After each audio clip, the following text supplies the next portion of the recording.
Training and the physician builder have been two things that have really contributed to satisfaction around the EHR, effectiveness around the EHR. Talk to us about your Home for Dinner program and why do you think that works and how is it working? So our Home for Dinner program, which the title I believe is linked from that Stanford coin. Thank you, Stanford. And a lot of the elements are what we learned from Kaiser, that learned it 2 years after their implementations. Thank you, Kaiser.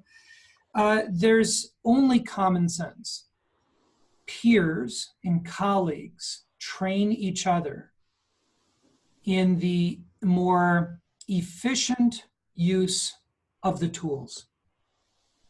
These are colleagues who have spent the time and effort, have the inclination to know those tasks that waste time, that are amenable to efficiency, and train each other how to do that.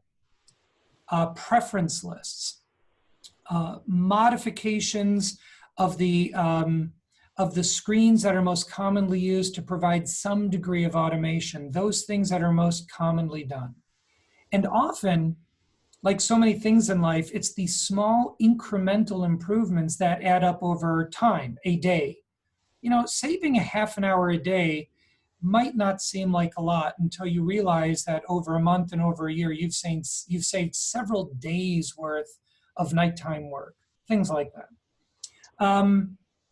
I would still say this is education 101. Most of these training that a clinician to clinician, a nurse to nurse, a pharmacist to pharmacist, a respiratory therapy to respiratory therapy, respiratory therapist will to each other.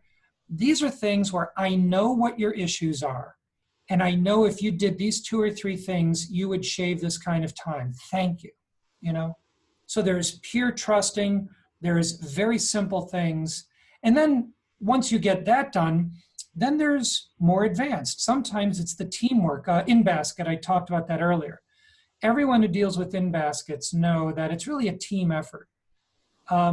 It's the people who can be first line to be not just accepting the messages, but not just forwarding it on, because that didn't save anyone any time. It's empowering people to work at the top of their license. It's empowering people to do new work because the technology allows them to in a different place. So there's some really basic common sense things going on here.